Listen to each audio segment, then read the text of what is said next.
ride a bus and the boat.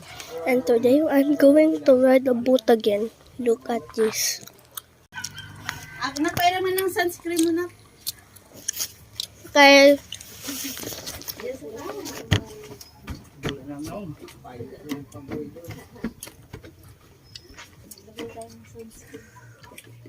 Akin nalagyan ko kayo. Baka maitin mo kayo, mapagtong mo kayo.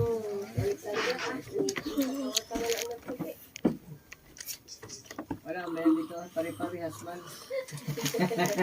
Wala man sa ditong may itim ka na eh. Pare-parehas man ang kulay ng mga bata. Oo, pare-parehas yun.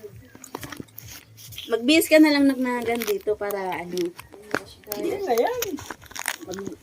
I-bihis mo yung ano, ipatong mo na lang. Ikaw talaga yun, hindi ka nakaintindi. Ayos nga yung cellphone eh, itabi mo eh. Hindi ka nakaintindi eh. Ayusin mo doon ang salamin. Doon sa salamin sa ate daddy.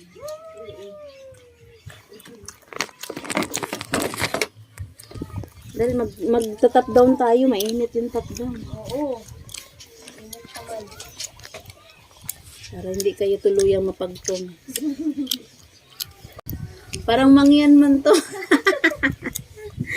Oy, nag-alis ka muna, dadaan si Kuya Adriano. Alis ka muna para Gusto mo natin ito yun.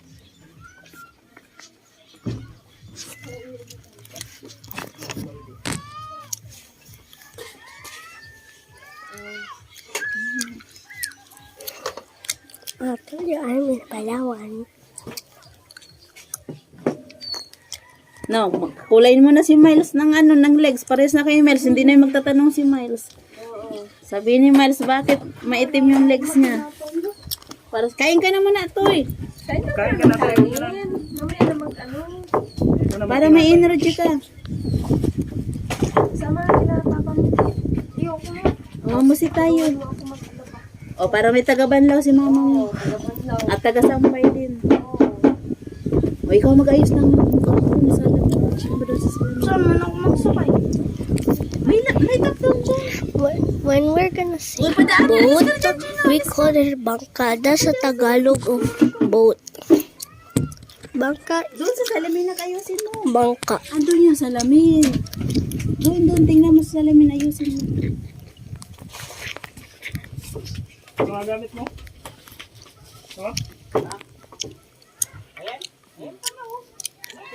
Ito mga... Ano pa na ito eh.